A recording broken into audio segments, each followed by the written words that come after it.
Hello. Hi. How's everybody? Good. How are you? Good.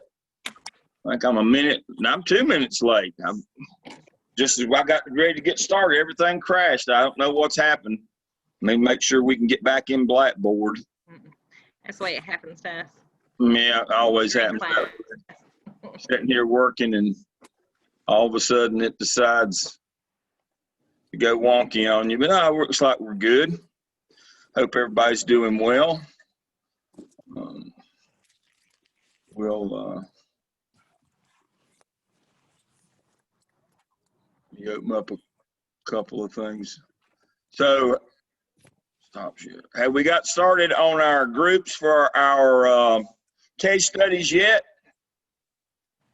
Yes. Hey, how are you? Hey, how's that going?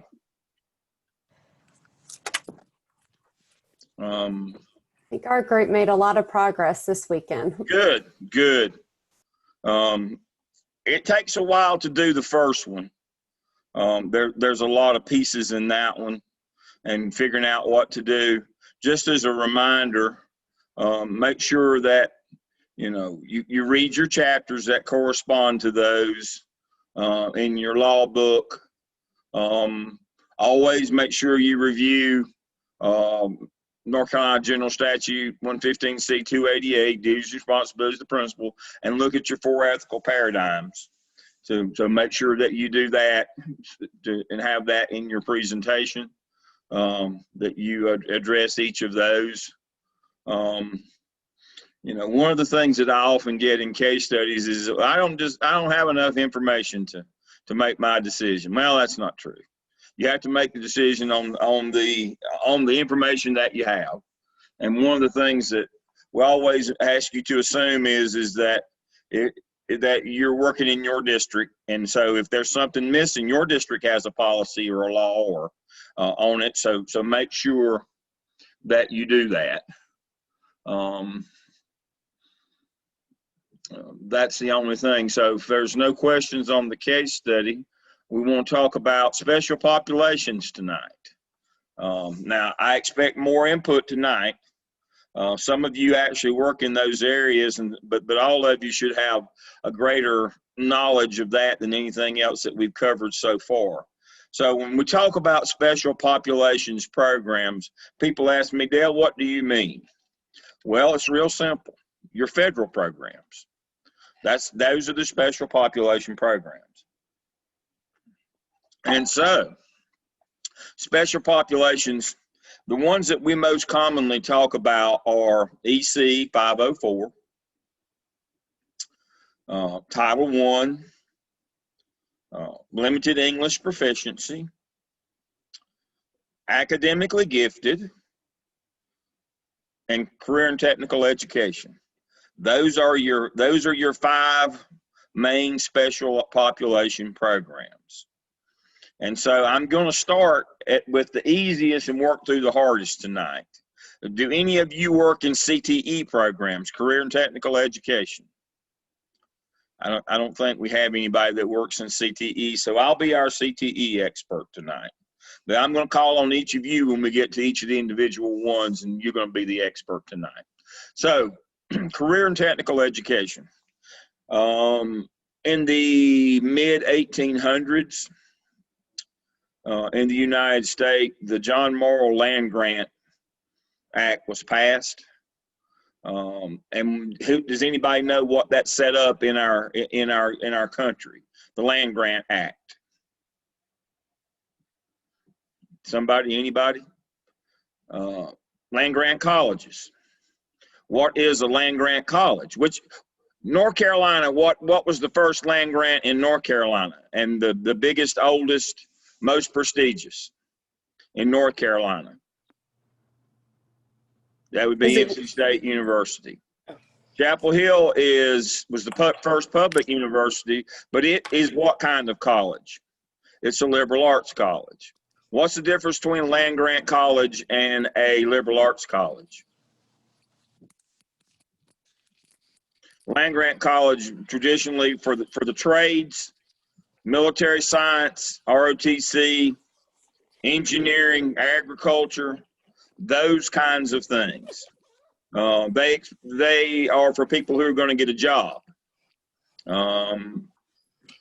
Liberal arts colleges, as we know, generally there are jobs, but usually those are for the professions. You're going to go to law school, you're going to go to medical school. There's exceptions on both sides, but land-grant universities were established. Now, in South Carolina, what is your land-grant university? I don't know, but I'm going to guess Clemson because it was an agricultural college. That is correct. Started out as a military and agricultural college. What's your liberal arts college? And then when your game's over with at 7:30, I know that it's report to either Mo, myself, or Austin. it might be a stretch to call them colleges, but that'd be Carolina, South Carolina. Okay. I was about to guess one. And then you have all your regional colleges that have developed from those, but those, for many years, those were the first two. A reference sheet or just more than a cheat sheet. Here, right, five. Thank you. Cheat sheet, which is nothing more than just Tony's got about 20 pages of rules. Right there. All right, I've muted this, so you can unmute yourself to answer. So we've got land grant colleges, and we've got liberal arts colleges, and then we developed systems of local colleges. North Carolina and South Carolina have a state college system. North Carolina has 16 constituent universities. Now there's more than one land grant. North Carolina A&T is now a land grant. It's one of it's one that also offers the same things. But now we're going to focus on those for a minute. Now, out of those colleges arose extension service with county offices in every county to further agricultural and business interests in those counties, to work with individual entrepreneurs, farmers, business owners of different kinds. Now, the extension of that was that's not enough. The federal government said that's not enough to help with economic prosperity. A lot of folks don't go off to college. Not everybody, the one county agent in every county in the 100 counties in North Carolina can't help all businesses and entrepreneurs. And so what did they put in high schools? They put vocational courses in high schools. What kind of vocational courses did we initially offer in our high schools? We offered carpentry and masonry and textiles. Automotive. I inherited a photography program as a high school principal. Woodworking, shop, drafting, welding, all of those kinds of things. Now, they have morphed over the year from vocational, then they were called occupational, and now they're referred to as career and technical education, CTE. Regardless of what you call them or what their content is, or whether you develop the area vocational concept like in South Carolina, where kids leave their normal high school for part of the day and go over to the area vocational center like Swofford. Swofford's what, Spartanburg County, Jamie? HB Swofford over near New Prospect. It is. It's Spartanburg 2, Spartanburg 1. Yep. Yeah. Like we share a lot of times, well, Spartanburg's, I don't know the odds, the word, but we have 7 districts within one county. So like ours is shared with another district. Right. So we have the area vocational concept, almost like the community college concept in North Carolina. Community colleges were also developed as an extension of that land grant to bring those things to communities as well in North Carolina. So North Carolina did it as post-secondary. South Carolina did it as secondary. They developed area vocational centers, much like community colleges, like HB Swofford in the suburbs of Fingerville, South Carolina. And so those are all federal programs.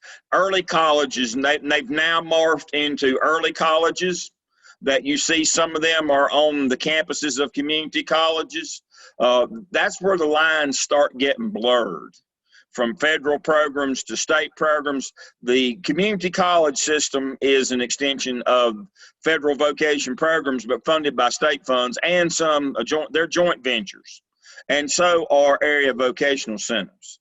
But generally speaking, in our high schools, and now they've trickled down to our middle schools as well, CTE programs, they may have some joint funding with the state or the local, but in general, they are federally funded programs. And who pays those salaries? They would be federally funded positions. They would be federally funded positions. Now, if you're as old as I am, back in the days when they used to send out paper checks every month, you got your check, you got one of three colors. You got a yellow check, a blue check, or a pink check. What difference did it make what color of the check you got? It was the same green money. The color of the check was determined by who was paying your salary. If you were a federal teacher, you got a yellow check. If you're a state teacher, you got a blue check. And if you were locally paid by the local school district, you got a pink check. And so it was easy to see. I mean, there was a physical representation of which payroll you were on. We don't see that anymore. Who's the only person who knows what your payroll source is now? That would be the school principal. Why is that important? I know for EC funding, you have to make sure 100% of the time is used appropriately. And so as program coordinators, we knew with the schools that we supported, the principal and the EC director. Right.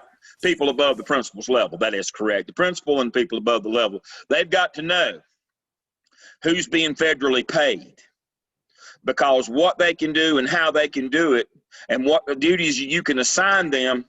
The federal government has different rules about how you can utilize their people. Can you let federal teachers coach? If you're the principal, can you assign coaches duties to one of your vocational or CTE teachers? No. No, you can't. Now you can get a waiver if your CTE director, if your CTE director or CDC allows it. Most places won't. But the federal guidelines on that payroll is no. You can't have them coaching. They have other duties, extension duties in the community and those kinds. They're supposed to go out and work in the businesses and work to find employment for their students. They're supposed to be doing those things. Many times CTE teachers are paid 12 months as well. And they're supposed to be doing those actual job kind of things in the summertime. So you've got to understand about early duty, late duty, what classes they teach. Your federal teachers, your CTE, there are different rules that come with them. Again, there's waivers for everything. But you need to understand when you get to a job as an administrator in your district, one of the first things you need to find out is what are the additional rules or what are the rules of the road for dealing with CTE teachers in my district? What can I assign them for? I told you the story. I became a high school principal in Charlotte, and one of the reasons that I became a high school principal at that particular school is that when federal government had pulled the funding on photography as a CTE course 6 years before, the principal didn't want to give up photography, and he gave in to the community, and the teacher who who wanted to teach photography didn't want to lose his job, so they took a state-paid English position and paid him to teach photography. What did that do to our class sizes? It blew up our class sizes in 10th grade English because we had one less teacher in the rotation. Well, that was all well and good until the late 90s. I became principal there, I think it was 95. That was all well and good until the late 90s. But what happened mid-late 90s? We started doing standardized testing, and we had to actually file through the old SIMS program, which became Power School eventually, but through the old SIMS program, we started having to file an electronic master schedule, what's called an SAR, a school activity report, that has all of your classes and the sizes. And so as soon as that happened, what were they able to figure out right away with the class sizes? They'd just been writing them down and saying, no, ours aren't overloaded. But as soon as it went computerized and everything was in the system, what was the first thing they noticed about 10th grade English classes? That had a limit of 27 plus a 10% overage, which meant you couldn't have more than 30. All the 10th grade English classes had 45 in them, because we have one less teacher. And they said, but we've allotted you enough to we allot you just enough so that you meet you can be under the requirement. And well, why do you have one less English teacher? Well, he's teaching photography every day. You can imagine that didn't go well. So even though we don't consider them, some schools don't consider them special populations, you had better consider them. They have different rules on usage. They have different rules on class size. They have different rules on coaching, extra duties, before school, after school, summer duties. All your career and technical education people have different set of rules than your state paid or local paid teachers on that. You better know that when you're building your master schedule. You've got to know that, because everything is done electronically now. They know where every kid is every day, and they know every teacher's schedule every day, and it's checked on a monthly basis. If you're out of compliance, it will not go well for you. You can't misspend federal money. They make you send it back. And we'll talk about that on other programs in a minute. So even though we don't recognize them as being special pops or one of our special programs, because of their federally paid status, we have to put them in there with that group and understand that those teachers have a whole nother level of requirements that go along with them when we're building a master schedule, which is, as you're getting to the OMA, you understand that that's what we're doing with the OMA, is how to build a legal master schedule that will keep you out of the doghouse and keep you from losing your house. So that's the first of the groups. Anybody have any questions, stories that you can tell me on CTE? Career and I have tech. a question. So, I'm PLTW certified, so I could teach the biomedical science. Mm-hmm. And so the purpose in that was in case the teacher that currently teaches it, if she gets pregnant, then I can just step into that. Right. Or if the class sizes become so large, because biomedical is one of our, like between biomedical and engineering, those are our large roles for the school right now. So if I became a CTE teacher for biomedical for one period of the day, would I then be part CTE and part traditional? So then we might be from two different places? That is correct. Yep, a certain percentage of your salary would be federally paid. Now, you wouldn't notice anything in your check, but on the personnel sheet and on the payroll sheets and on funding for your school, yes, that would be reflected. That is correct. Part of your salary would come from them. That is right. Now, we've got some programs, and I said, traditionally, I gave you kind of the background. We filtered these programs into our high schools, and now we have some joint ventures like early colleges on their campus. And again, those teachers are partly federally paid and part of them state paid, and some of them are even partly locally paid. And so they may have 3 different sources that end up paying their salary. And then you have middle school teachers who do some CTE. Now, that's kind of fallen out of favor lately. But like back in the 90s, when we had these computer teachers that taught word processing and basic computer skills, those were federally paid. That's how we funded those positions. I think there's still a few CTE courses rolling around in the middle school level. A lot of folks have stopped. Most of those we've moved out of because we now are a more literate computer society. But you may in fact have some federal dollars floating around, some CTE in your middle school. So if you get a middle school job, you need to make sure that you find out if anybody at your middle school is considered a CTE teacher or at least part of a CTE teacher, because again, they fall under that different set of rules and criteria.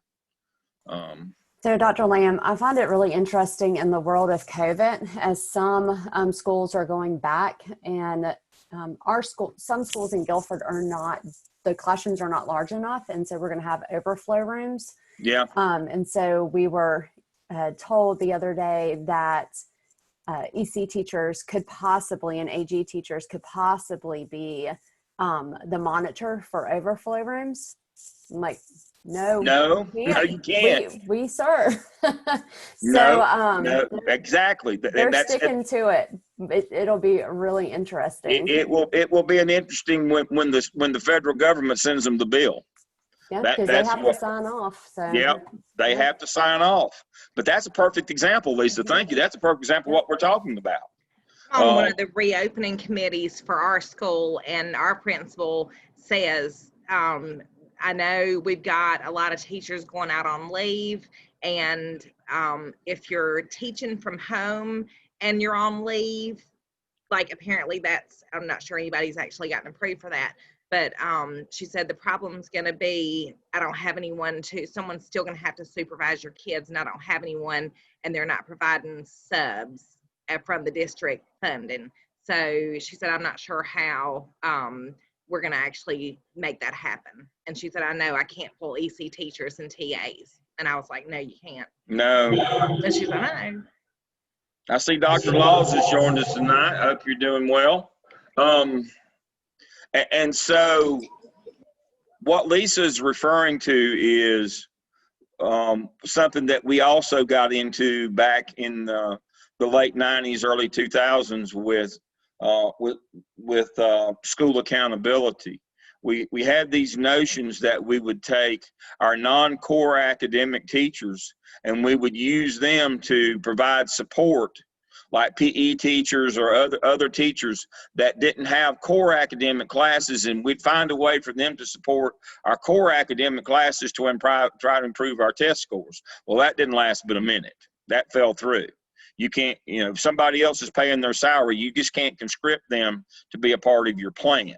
Now, it may be logically a good idea, but legally, the federal government has they have very strict guidelines on how you will use their folks. And so, but, you can get some waivers, but sometimes you can't. But again, I encourage you, if you go to a school that has CTE teachers, you need to understand that the rules will apply differently to them when you start doing duty rosters, supervision schedules, and master schedules. You have to understand that they have rules that come with them, just like the other federal programs. Now, Dr. Lamb, yes. I have a quick question. So I guess my question kind of relates to what Pam was just saying. I'm sorry, I came to the park to just kind of get away from the house. Okay. But about TAs being pulled, because there are times in our building where TAs are used as substitutes. And so is that different from being pulled to monitor overflow? Oh, absolutely. I guess is my question. Oh, okay. Absolutely. Because TAs are either paid, they can be one of three ways paid. Your TAs that work in your EC classrooms are paid for federal funds. You can't touch those. If you have EC classrooms that are self-contained that have an assistant, those are federally paid. You can't touch those at all.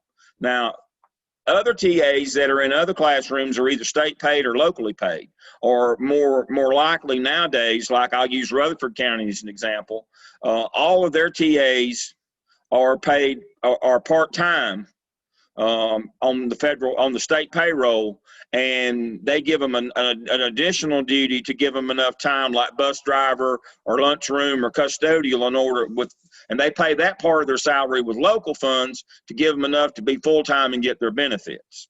And so you can have a federally paid TA, you can have a complete locally paid. Some districts pay for those like in kindergarten, and then you can have one that's jointly locally paid and state paid. And so again, you better find out what their pay code is, what their sources are of their salary. That determines their usage. But you can't just round them all up because they have the job title of teacher assistant and do whatever you want to with them. What you can do with them, just like CTE, is according to who's paying their salary. That's the thing you've got to remember. And because it's always been done this way doesn't mean it's not illegal. It's all fun and games till somebody gets their eye put out, till somebody complains, till somebody, lodges a complaint, files a suit for back pay. We had a lot of that back in the 90s with teacher assistants.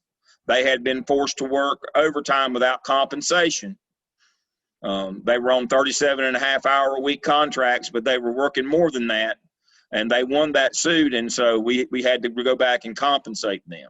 So understand, you got to know who's on what payroll, and where you get in the most trouble, the ones that are not clearly defined, you don't know, are always your CTE people, and sometimes your assistants that go with that.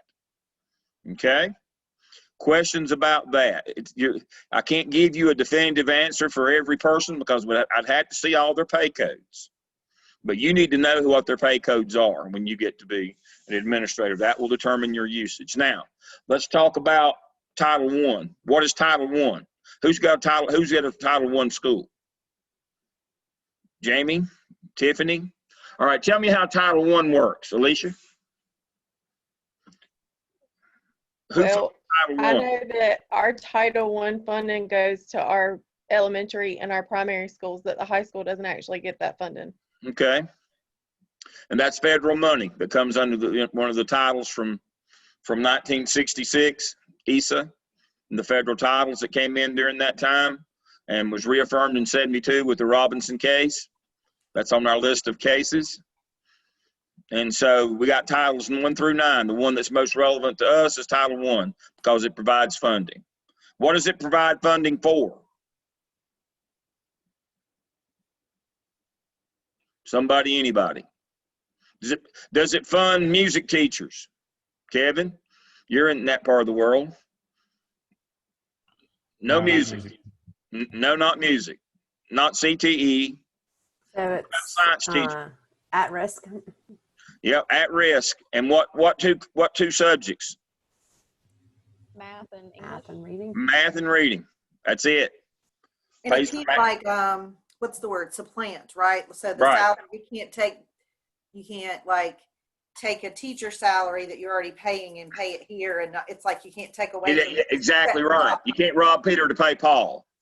You can't move. In your schedule, you can't take that teacher that was going to teach that and move them somewhere else and then supplant it. That is correct. It's extra. It's something additional to your normal allotment. That is correct. Great point, Jamie. That is exactly right. Now, there's two types of Title I schools. Anybody know what they are? Very important. And it's based on your percent of free and reduced lunch. You have Title I schools and schools with Title I programs. What is the difference? Is it important to know which you are? You doggone right it is. If you are a Title I school, that means that your free and reduced lunch is above 75%.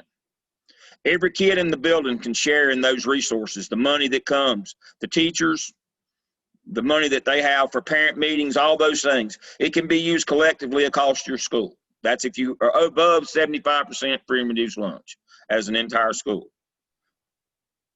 If you only have 50%, but less than 80, you have a Title I program. What's the stipulation? What's the difference in the stipulation for a Title I program? You're more limited on what you can use that for. Absolutely. It can only touch those kids that are identified as Title I. So if you've got, I think would it be targeted assistance? Like I've heard that. I mean, we had all Title I is targeted assistance, but it's about how you can spend the money and who you can use those resources on. If you're in a school that's 80% free and reduced lunch, you've got 20% that's not, but they can share in the Title I money as well because you're a Title I school. If you're in a school with 50% free and reduced lunch, only the teachers and kids that are identified Title I can touch any of that money. You said, well, Dale, that's just semantics. No, it's not. I'll give you my story. We'll quickly go to a story here. So I was visiting one of my interns down in eastern North Carolina. You go around the loop in Raleigh, you pass John Sausage Road on 40, you keep on going till you get down about halfway between Raleigh and Wilmington. You come to Newton Grove, and you get off on 42 and you head toward the coast across the state. You're out in the middle of nowhere. Your GPS, the wheel just spins. You don't even know where you are. I had to go down a dirt road and go up a man's driveway and through his carport and down the backside to get to the school. I mean, I don't know how in the world I found it because it wouldn't even on my GPS. And I finally got there, and I had to wait an hour to see the principal because they were having a Title I audit. Now, what was important about that long-winded story about how hard it was to get there? There's zero chance. The probability is zero that they picked that school at random. You needed a helicopter to find it. But what had happened in the third grade was it was a school, the Title I program. They had 75 kids in the third grade. And when the principal did the master schedule, he put 30 in one third grade classroom. He put 30 in the other. And then he put 15 Title I kids in the Title I teacher's room. Well, the two teachers that teach in third grade, they pitched a hard fit, screaming and yelling, went running up to the principal's office. And he forgot the rationale. The rationale is federal programs first, then state programs, local board policy, EVOS or best practices, and then teacher input. He inverted the model and he allowed teacher input to override federal law. And so what did he do? He went back and he balanced the loads. He took 10 kids and put in that were not Title I from each of those classes and stuck in the Title I teacher's class. And so what do you think she did that day? She called the Title I office in Raleigh and reported that she was having to teach 20 kids that were not Title I and that she was a Title I teacher. I'll guarantee you it was the next day they showed up on two wheels and did an audit. And so I had to wait an hour to see him, but that wasn't the worst part. I had to go back 2 weeks later to meet the new principal to read him in on having a clinical intern. He retired, or they retired him. You do not intentionally misspend federal money and it just, my bad, and fix it and go on. You have to know when you walk into your building, if you become an administrator in a school with a Title I program, you got to know if it's a Title I school or if it's a Title I program. You've got to know what your numbers are, and don't assume by simply looking at the percentage free and reduced lunch. You must read that documentation. You must talk to your person in the central office that's in charge of that and say, all right, what can I do with this money? What can I do with these teachers? Can I give them regular ed kids? They all have to be Title I kids. When we do a parent night for third grade, can I use the Title I money to pay for it? Because there's money in Title I to pay for things like that. Can I use that money, or do I have to have a separate night for those parents where only those kids and parents come? If you misspend federal money, they'll find somebody else to do your job. You'll get to do something else. You cannot misspend federal money. Now, that's the biggie with Title I, but just like Jamie said, and make sure you understand, Title I is not there to take place of something you've already got. It cannot supplant that. It's extra. It's targeted assistance that's extra outside of your normal populations and normal allotments. It is an additional funding source straight from federal funds, and it's an additional allotment that you get. And so you can't take and move a third grade teacher out and use that for a teachers, for two teacher assistants for somebody else and replace them with your Title I teacher. Oh no. That is not the way it works. It's targeted assistance that's extra on top of what your normal schedule is. And so how you schedule those teachers, and again, they're federal teachers, how you use them, you better know that. And you got to know about those extra monies that come outside of their salaries, how you can use it. Again, you have to look at your budget codes. And your budget codes will tell you that. You need to make sure your financial secretary knows those things as well. Don't assume that they know. But you have to look at those budget codes. Okay. Questions about Title I? Dr. Laws, you got anything you'd like to add to Title I? With permission, I'm just going to listen tonight. Still All right. with it. All right. Thank you, sir.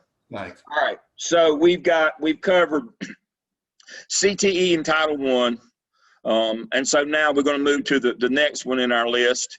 I want to talk about English as a second language. All right, ESL programs. Who funds ESL programs? Federal government.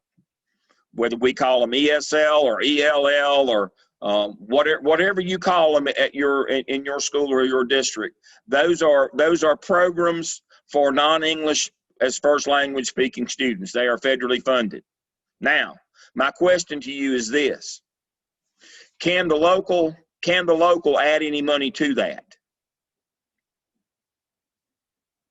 Yes, they can add money to that, and this is the one that you get caught more unawares more than anywhere else.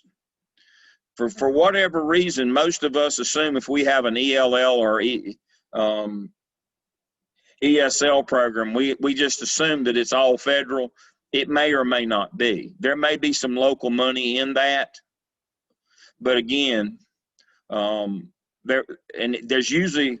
I've rarely ever heard of there being any state money in that. There's usually a little local money that might come with it, with your federal programs with that federal program money for ESL. Usually the local money is not teachers. It's usually materials, things, like for parent nights and those kinds of things, like you get when you do Title I. So they try to provide the same kind of assistance as Title I does, except the problem is the ESL federal money doesn't include that parent meeting money and some of those other supplies like Title I does. They generally, the federal money just covers the cost of the teacher, and the local would have to try to support that. Now, what happens if your local, your LEA, your district doesn't support that? What have you got to do as principal in terms of your local budget and fundraising?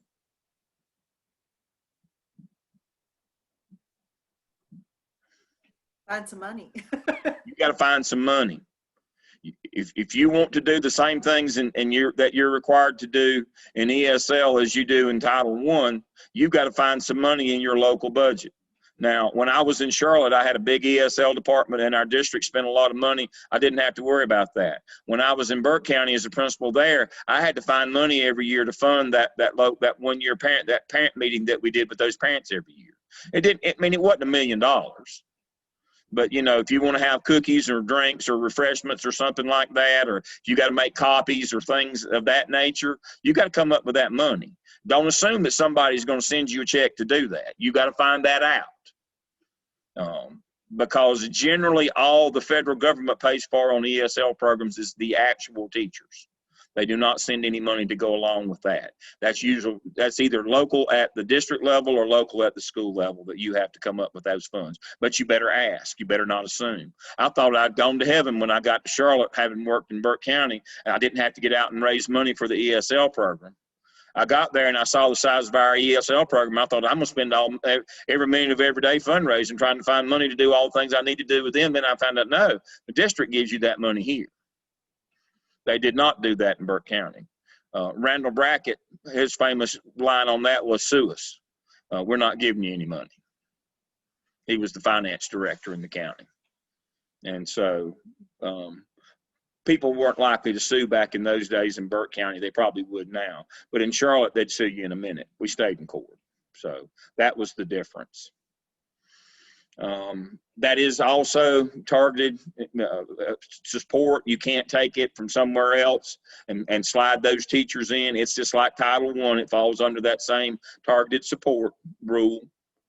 You can't just rob Peter to pay Paul with those either. They're extra. They're additional support services. So we've talked about CTE, ESL, and our Title I. Now we're going to get into our more traditional special populations. And I want to start with something that sounds crazy that I'm not sure everybody knows, but academically gifted is special ed as well. AIG programs are federal special ed programs. They're just for the other end of the spectrum. Anybody have a AIG program at their school that is a pull-out program? Yes. And so those teachers, when those kids are pulled out, those are federally paid teachers. What rules do they have to observe different than regular classroom teachers? Do you know? I'm not sure, but and are they required their curriculum requirements? That is correct. That is correct. They're in charge of their DEPs. Right. Differentiated education plan, I think. Yeah, they have to do a version of an IEP or a PD or a personal education plan, a PEP. They have to do a version of one of those. That is correct. They have to do those. They have to do what we would call an individual education plan. That is correct. They have to do those, and their curriculum is set as well. I was gonna say ours like have a certain number of hours. I mean, I'm thinking elementary, a certain number of hours, you know, of service, I guess is the way to say it. Like it's not every day, right? It's just they meet once a week, but it has to be like third grade was a half, you know, based on that was a half a day, and then fourth and fifth had to have a full day. So that is correct. Really two options in third, but fourth you were more limited. So that is correct. And so when my wife had the AIG kids at Davidson at the IB, I told you what they would do is they had kids that they were basically lab school. They don't have an education department at Davidson College. They don't train teachers there. They train doctors and lawyers. But those young people from Davidson, they had a community service component, and they would come over to the school and work with the kids. But the kids had a community service component as well. So a lot of times what the teachers would do to capitalize on that is they would use those young people from Davidson College to help chaperone events, and they would do group projects for community service to make sure that their kids all got their community service that way, which was pretty smart. You know, it becomes a logistical and bookkeeping nightmare. Otherwise, what you do is you send that sheet home with the kids and their parent signs it. Well, you know that they're not doing that. The parents just sign off on anything. And so one of the things that they did, they allowed some of that, but to make sure that their kids were doing some community service, they used the young people, the undergraduates from Davidson College to be involved in that community service. So there is a community service component with AIG. There is a curricular component. There's also an individualized education plan that you have to have with those kids. And those teachers are federally paid. Now, where it gets hazy, where it gets fuzzy, is in the inclusion model. When you try to serve those kids in the same classroom. But it gets that same way with the other end of the EC spectrum as well. But again, you know, can those teachers that are federally paid work with everybody in that classroom? No, not legally. They're supposed to only work with the identified kids that are AIG. And that causes issues, just like it causes issues when your regular EC teachers go into a classroom and there's a group of kids doing cooperative learning and 4 of them and only 2 of them are EC. Do you work with the other 2 in the group and answer their questions? It gets a little sticky there. But you need to understand AIG teachers have another set of rules. They are federally paid. You have to understand how and when you can use them in your schedule as well. It's gotten a lot more difficult lately with the inclusion model like it has for EC 504 teachers. All right. EC 504. Now this is where we're going to spend the bulk of our night, this along with intervention. So so let me say quickly, EC 504, 94-142 passed in 1974, established that we would educate handicapped children or mentally disabled or whatever terminology. We eventually started out with handicapped. We're now into disabled. It's just a terminology change. There are certain metrics in terms of the discrepancy between their performance and their tested abilities. There's we used to do educable and trainable, and those were IQ designations. We've had self-contained over the years. We self-contained kids over their academic ability. We also self-contained them over behavior. We had some separate, at one time we had some separate self-contained that was linked to the mental health departments in each of the counties. We call those Willie M's, the violent kids that become the serial killers. They seriously, I'm not being facetious. They start out by killing animals and doing those kinds of things. The sociopaths, at one time we had those in our schools, and we were supported. They were federal NEC, and they were supported by the local mental health division in the county. And that is still, that's supported with behavior liaisons is what they're called now. That's what I did in Stokes for 2 years. Yeah. And you can definitely see a clear path, you know, when they're in high school and they're in the courtroom and they're doing XYZ, and then you've done a file review, you can directly link it back to what that trigger was. Oh, absolutely. And back then, we did not have the supportive mental health that we do now. Yeah. And so now that mental health support is kind of a two-edged sword. I had a kid when I was a middle school principal. I had a kid that was identified Willie M. And I don't know why, you know, that was such a new thing and different, and it was the only one that I'd ever had at that point. I didn't know any different, and she wanted to come and get him, physically get him, and take him back to the mental health clinic to provide his services. That turned out to be a really bad idea, because on the way back from his first visit, he reached over and grabbed the steering wheel and drove her head on into another car, and nearly killed them both. That's sad but true tale. And so that was the first and last time that he went down to mental health. And so then we figured out a system where she could come when she got better, got off medical leave, where she could come and service him there at the school. The problem is when he went to the high school, they weren't able to monitor him well, and within the first week of being there, Miss Goforth, who taught foreign language forever, she was well on up into her 60s. The first week there, he knocked her down the bank at the lunchroom and broke both of her hips and retired her. He physically attacked her there. And so those are the kinds of things that you get into in those programs. So you have a spectrum. You know, you have autism, you have your learning disabled, all the way over to behavior problems and, you know, what we used to call severe and profound. You have a wide range within those. They all, of course, have an IEP. They have differing rules. The big thing to remember about them is there are qualifications for each of those. And you have to understand that you have a support staff.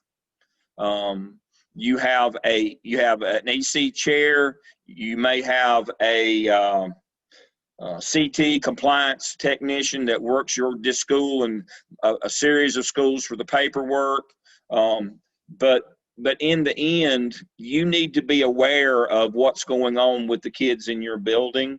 Usually that doesn't track back to you as much as it tracks back to your EC chair or your compliance technician to make sure that they're getting what they're supposed to be getting in terms of their IEP, the hours, all the things that go along with it. Whether they're supposed to get support from mental health or what they're supposed to get. You generally have a person who it's their job to make sure that compliance happens, and it's not the school principal, but you need to be aware of it, and you need to be aware of your head count. Lisa, you want to explain head count for us right quick? 2 head counts per year. One's December 1, the other one's April 1. And one determines funding positions for next school year. So allotments. And then, so, you know, we have kids right now that are dropping out or going to charter. So we've served them this amount of time, but then we won't be able to count them on December 1 head count. So as far as funding and placements for programs and teacher positions, we won't be able to count that. That's right. That's how it's done. So let me ask you a question, Lisa. What happens if we don't, what happens if we let an IEP lapse and we don't update an IEP? What happens on the head count? So we can't count it. It's out of compliance. Reavals, initials, or IST, those are out of compliance. The state, oh gosh, I haven't had to explain this in forever, 12.75%. Is that right? That's correct. I think it is. Okay. So like when I worked in Stokes is extremely rural, and we had a identification rate of 22%. So anything from 12.75 to 22%, we did not get funding for. And there's not industry in Stokes. So that was a big gap in trying to pay teacher salary, programs, funding, all that other stuff.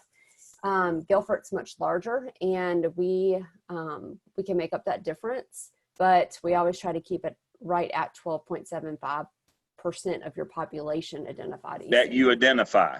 Yeah. The federal government, they have levels of funding, and the gap goes from 12.75 to 22. So if you're at 15, you're going to be running short. If you're at 20, you're going to be running real short on personnel. Now, if you get to 22, you get more people. And so what that does, you say, well, that shouldn't be right, Dale. But what that does is encourage you from over-identifying kids. And it encourages you to move to an MTSS, RTI type system where you're trying to get support to kids to keep from having to identify them. See, that's your encouragement. That's the reason why we're mandating MTSS all across the state now, is because of that gap. They don't say, well, you get 15%, you get this much. No, it cuts off at 12.75, and you got to reach 22 before you get your next level of funding. So it's imperative that you do your reavals. Even though the kid, you're serving that kid and he is an EC kid, if you let his IEP, his individualized education plan, lapse, you can't count him on the head count. You don't get paid for it. Until then, and it doesn't matter if you get back in compliance, you don't get it until the next cycle of funding comes. You're without it for that whole cycle. It's not like, well, we're a day late, we'll go ahead and do it, we'll just miss one day. No, you don't get paid for that kid till that funding cycle comes back around.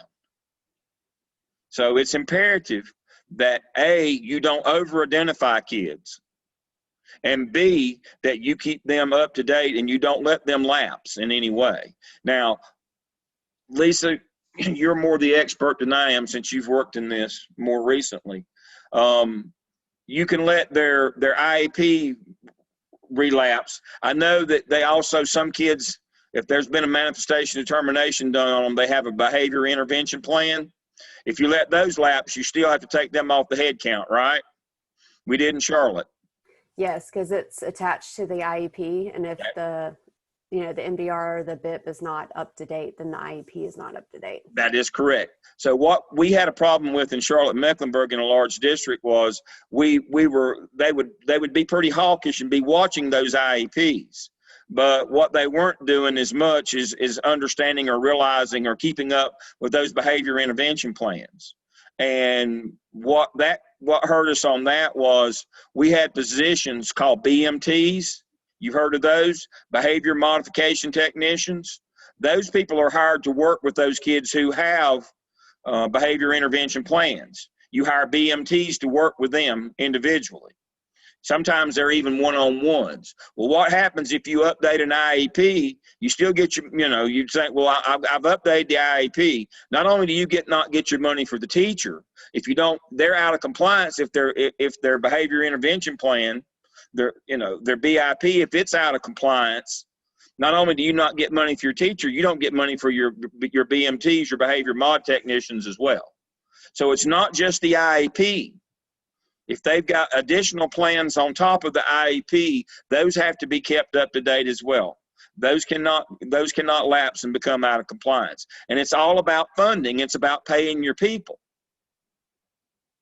So one of the reasons why I think a lot of times FBAs and BIPs would go out of compliance, and I know Charlotte and Mech used ECATs or Easy IEP. Easy IEP. Everybody uses ECATs now, and that's what Guilford used. So with the Easy IEP, that was not a document that was housed in that program. You had to upload it. So a lot of times if, with teacher turnover and kids moving, schools and stuff, that would get lost if you didn't do a good CUME review. And typically the only time you start digging through CUMEs is when there's severe behavior. And by that time it's too late. Yeah.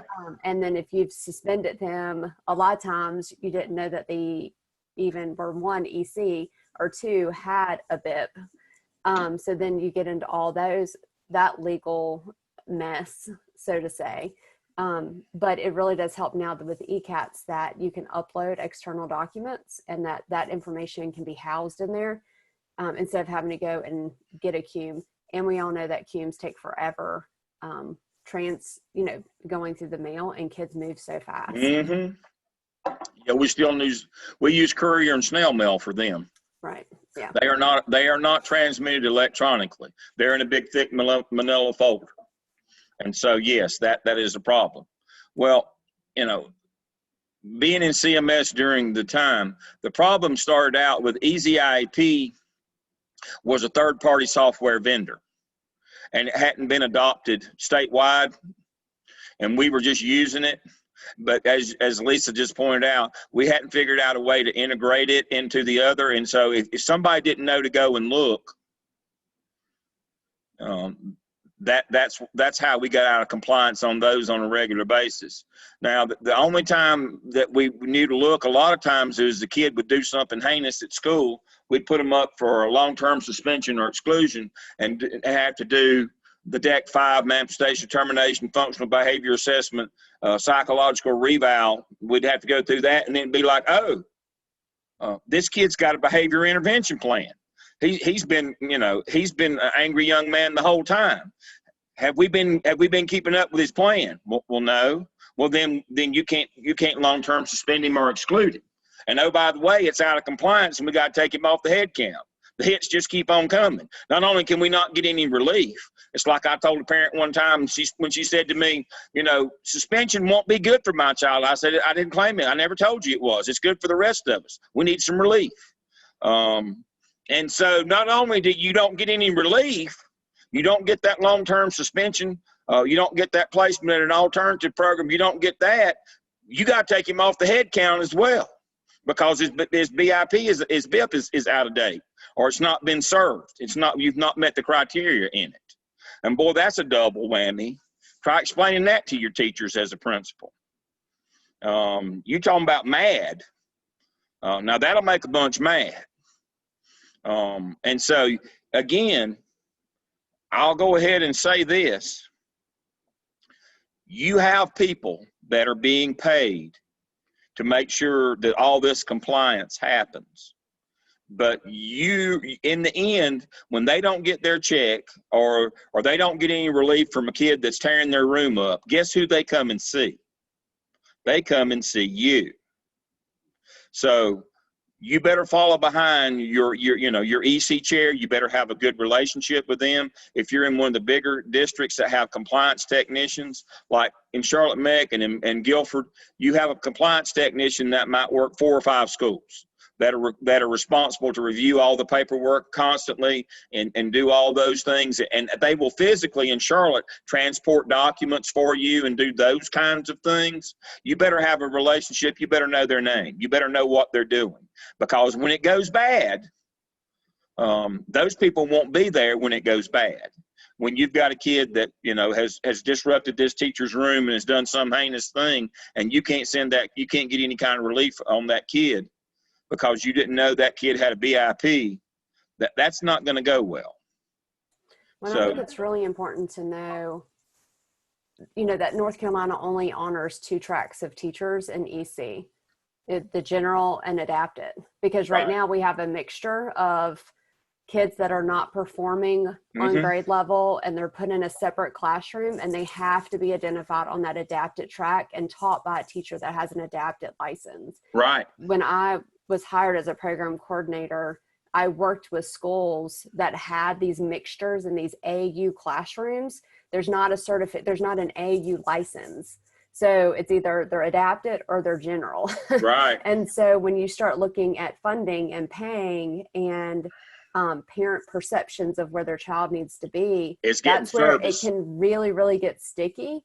And that's a hard thing for an EC director, you know, and being able as a program coordinator to go in and push those thoughts and get those kids out, because a lot of times you have kids that have severe behavior and they're in that separate classroom, but they could maybe have an IQ of a 90 or, you know, or above 90 to 100. I've seen that before. And that's not adapted. Right. So that's really hard to tease all that out and get kids in the right place. It really is. And what has added the burden that I didn't have to work with nearly as much as you people are going to have to now is autistic. Autistic it doesn't fit any of the other rules or metrics for exceptional children. As Lisa just said, you may have an autistic kid whose IQ it may be high functioning. 120. Like, yeah, exactly. And so high. And so parents want one thing, but they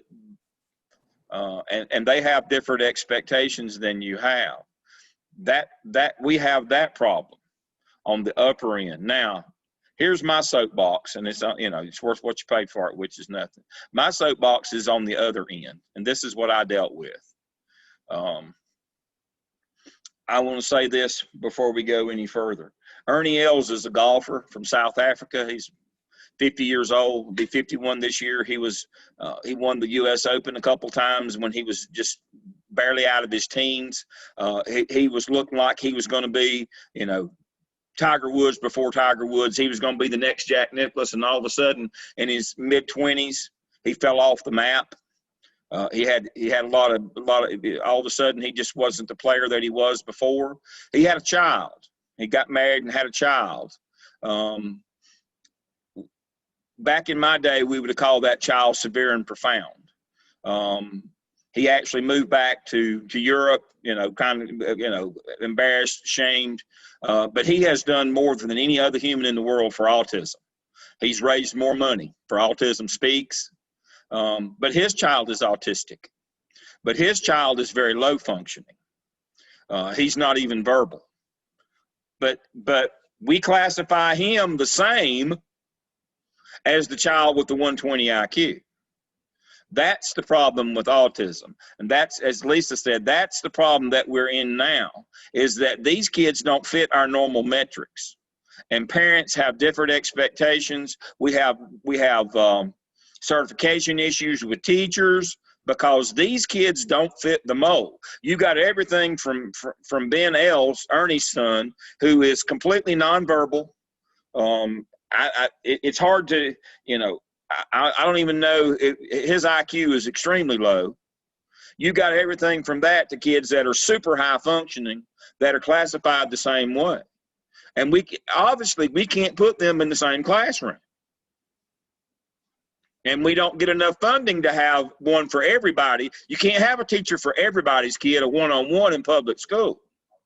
And so that's my soapbox, is the autism issue has really is killing us in the school business, trying to meet the needs of those kids in that particular categorization of autism, because that spectrum is so wide. That's why we call it a spectrum. The thing about all the other categories that we use, they're pretty well defined, and kids are pretty close to one another in terms of ability. Not so with autism. Autism is going to be the biggest problem that you have as a school administrator, is how you deal with those autistic classes, and what your district is willing to do to supplement the funding, so that, like Lisa's talking about, we only got money for one teacher from the federal government for an autistic teacher, but we probably need two. Every school probably needs two. But what happens if your local district won't fund that? That's going to become an issue, and it really becomes an issue with scheduling when in your master schedule. That's why the rationale for scheduling a school starts with your federal programs. It has to, because they're going to be the most difficult. Everything should revolve around them, and trying to make sure that you've got everything covered in those programs, because they're going to be your hardest to schedule. Because of what we were just talking about, the spectrum with autism, your AU kids. Well, and I think it's okay. Well, I know it's okay when you go to do that initial or the reeval and you're looking at the eligibility form and the 3 prongs that qualifies a student. Yes, they might have a disability of autism, but no, it's not so significantly impacting that they require specialized instruction, and it does not impact. So that's where I think a lot of people that all those questions are yes, yes, yes, because the team has determined based on the criteria that they meet the North Carolina eligibility for autism. And yet they might, but it doesn't impact their grades. It doesn't impact their testability. It might impact that they have difficulty transitioning from one room to a next, but that's okay. We can use a first then board and help them make that transition. And that's where I think we sometimes get into over-identification, that we're not using strategies that are research-based or even strategies that are pushed out, by ABC of NC. And then we have lots of parents that want the qualification of autism because right now it's, and I don't mean to say it's the hot thing. I'll say it. Okay. And with autism, you get a lot of funding for after school, and you get a lot of funding for therapy.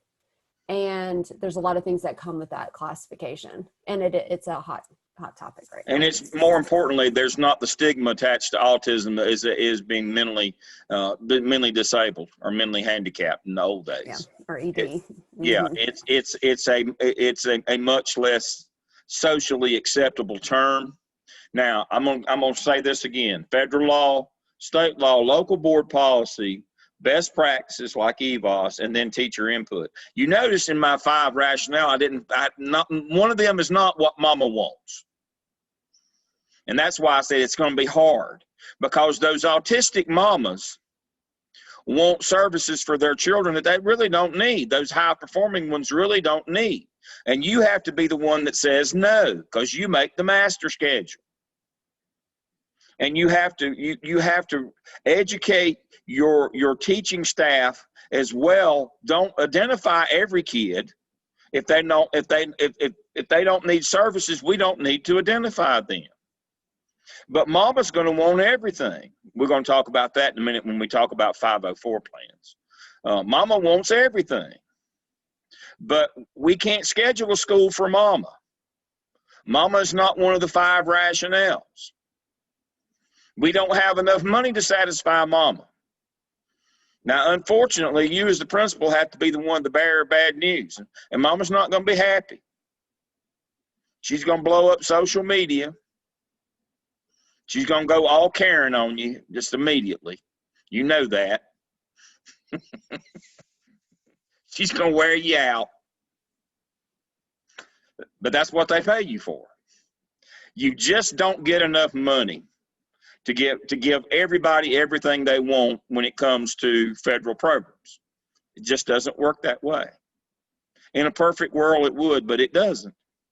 And you better know that. That's why they have to be first and foremost when you schedule a school, because you're always a day late and $1 short on all your federal programs. It's just the nature of the business.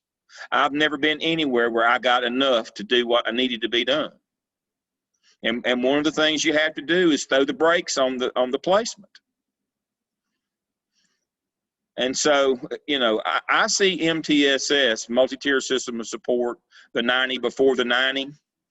We'll talk about that in a few minutes. I see that as a great thing. That will help you. It helps convince your faculty that there's a reason why we should be working with these kids. RTI, response to intervention. That we need to be working with kids that are just slow or behind. We don't always need to automatically identify them, because that becomes a bigger issue of service. It's a bigger problem now. We shot ourselves in both feet now. They were already a problem to provide services for, and now we've compounded our problem. So please remember that when we talk about scheduling a school, federal programs are going to come first, and this is the heart of what that is. Now let's talk about delivery. Remember, they pay you to deliver these programs for exceptional children. One of our case studies this semester is going to be inclusion versus mainstreaming. Now, for the purposes of our case study, we refer to mainstreaming as what we used to call a pull-out or self-contained. Inclusion model means they go to the regular classroom. Mainstreaming means that we pull them out for the courses that they're, the reading and math. We pull them into a separate class with an EC teacher, and then they're mainstreamed into the other non-reading and math classes like PE or something else. So don't let that mainstreaming be a misnomer. What you might think was mainstreaming, we call that inclusion. That's where they're just with everybody else all day, and the teacher comes to them. And I had a parent say to me one time, now this became a real popular thing after I retired, but I had a parent say to me one time, my child is not getting as good a service in inclusion as they did in mainstreaming. And I said, the point of moving from mainstreaming to inclusion was not to give your child better service. It was to better be able to provide services with the available funds that we had. It was designed to save money. It was not designed to serve your child better. So, that you've misunderstood why we went to this model. What she was saying is Jack's not getting as good a service as he got before. Well, that's true, but it's not costing near as much as it was before. I have a neighbor in Lake Norman, diagonally across from me, and they have a son who has,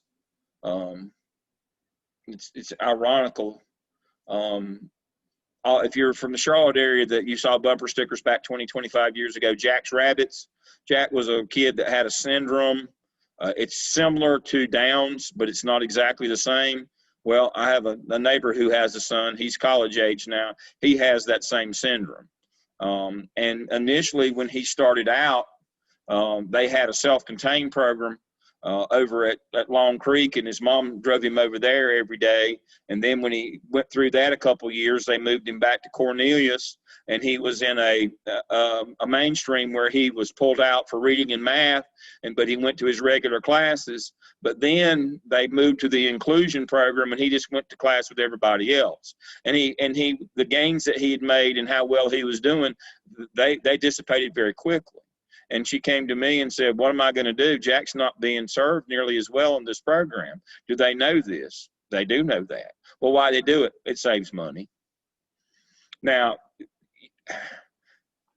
as a school principal, I don't know that you can say that. You can't throw the district under the bus, but it's just the truth. You're going to find that the inclusion model, there's issues with it. It's brought about a whole nother level of parent complaint. Back in my era, Dr. Law's era, when we were principals, the parents would come in and complain that the EC parents would come in and complain that they weren't getting services. Now it's the regular ed kids who are complaining that those kids are in their child's classroom, preventing them from getting an education. The shoe's kind of on the other foot now. And so, as we will learn in our case study later, on the inclusion model, the key to that is you got to know what's going on in the room.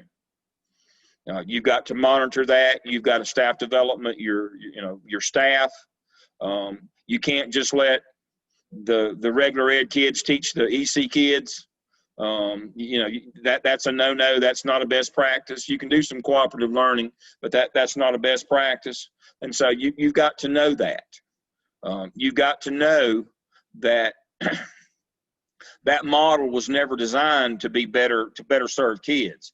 It reduced the cost 25% of our federal programs for that program, and that's why we did it, so that we could make ends meet. Like Lisa was talking about, that margin between 12 3/4 and 22. When we get in those areas, we don't have enough funding. This helps us stretch to that next level of funding, and that's what the inclusion model is about. Anybody want to talk about the model at their school? We've got a few minutes to talk about these models. I'm one of the inclusion teacher. Oh, I am the math inclusion teacher at our school. Mm-hmm. And I'm at a high school, and I teach math 1, and they started when I started 2 years ago. This is my 3rd year here. We moved all the OCS students into the regular classrooms, and was a huge adjustment. Luckily, I moved with my co-teacher from from the middle school to the high school. So we've worked together for like 6 years now. And so it's a very seamless relationship we have, but it's so hard because I have the max. I have 12 IEPs in my room, and then I also have 4 504s on top of that. And I almost feel like a dumping ground sometimes. Yes. And it feels impossible. I'm very lucky because we have that EPIC grant, so I have Math 1 tutors in my classroom. So with our schedule we have right now, our kids are coming 2 days a week. I normally have 10 to 12 students, and then there's 4 to 5 adults in my room every day. So they are getting that one-on-one attention. But before we had the tutors, and when we were fully in school like normal, it's a struggle every single day. It was very hard. And it's what you said really struck with me, making sure that the EC teacher is servicing the EC students, because it's not always the EC students that are struggling. So I had to be really cognizant of who I was putting with him in small group and things like that, because that's his job title. He's not supposed to be solely working with the regular kids. That's correct. But no good, 2 things from what Mallory just told us. No good deed goes unpunished in the school business. If you can handle things like that, you'll get more of it, and you will get dumped on. We all understand that. You need to, as a school administrator, be cognizant of that and not do that. That's been done forever. You need to move on and understand that you need to give other people opportunities to grow and develop. Just because Mallory and her partner can handle it, that doesn't mean she should get everyone in the building. That again speaks to your master schedule. Don't put everybody don't overload some and give everybody else a pass. And number 2, she mentioned OCS. That's what I was referring to. Jack's an OCS student. He started out in self-contained. That's your kids that are on occupational track. That's your most difficult, your hardest kids to. We would one time have self-contained them forever. And those kids are the most difficult, and that's putting them in a normal classroom situation is already going to be a stretch because many of them have social issues already. It's not just the academic issues with them; they're the total package. They've got behavior issues, social issues, and learning issues. The OCS kids do, and putting them in a normal classroom and that's why parents complain so much. Because it's not just that those kids are slow academically. They generally act out or are socially awkward as well. And that's what the other parents complain about. And so you're going to, but the solution is not to find a Mallory and her partner and dump them all in on them, because that's a de facto self-contained again that we got away from years ago. You've got to make sure that you equally distribute those kids throughout whatever classes of Math 1 that you have. You can't just give them to one person, because not only is that wrong to treat the teacher that way, but more importantly, the parents of the regular ed kids will figure it out pretty quick. And I think you have to keep it 80%. Yeah. Identified in a room. So you get too high identified in a room, and then you've got a self-contained classroom. That is correct. An adapted classroom, and you have to level it back out. Yeah, we call that adaptive now, what we used to call self-contained. That is correct. Which is logistically hard if you're trying to do push-in. If you're limited on teachers and you have them spread out, that's logistically hard trying to get into all the classrooms. That's what we're dealing with right now at my school. Last year, we would combine, but we can't move kids because of COVID and cross-contamination. So now we're not really sure what we're going to do. Yeah. That's one of the things that we talk about. If you were in our regular add-on program, one of the things that we would teach you that you folks already know is how to do walkthroughs in order to make your time go further. As an administrator, how to do 15-minute walkthroughs in order to supervise and to monitor those classes using a check sheet. I know y'all don't know how to do that. But we teach that in our regular 601 class. That'd be one of the things that we would teach you, is because what Lisa just pointed out. When one of the reasons why is we find somebody who can deal with those kids, but it's also the other teachers scream and yell. But it's also from a supervision perspective, I've got to get in 8 classrooms rather than 4. Well, the way you do that is to do walkthroughs with a check sheet. That's how you make your time go further. All these things are interrelated. You exceed your percentage if you dump them all on one teacher. You burn those teachers out and run them off. Parents, the regular ed parents complain and beat you up because there's too many in their room and they're too disruptive. You can't get in the rooms on a regular enough basis to monitor what's going on. Those are the 4 problems that you have when you dump them all on one teacher or one teacher team. Now, that all goes back again to your master schedule. You have to make these federal programs your priority first and foremost when you schedule your school. You have to understand all of these things, and that has to become first and foremost. Then we'll work on state law and local board policy, EVOS, and teacher input. We'll work on those, but our federal program, these are the reasons why the federal programs have to come first when you schedule your school. And that's why it's even more imperative that you do an audit of your EC programs. Like, that's why we have you do that in the OMA. You notice that in your task 1 of the OMA. What programs do your school have and what are they supposed to get? Those are the 2 things that you need to know in your OMA task 1. What special POPs program do I have? That means federal. And what are they supposed to get? What is our district's model of what each of these programs, in terms of what services are we supposed to deliver? You better know that before you start your master schedule. If you don't, it's not going to go well for you.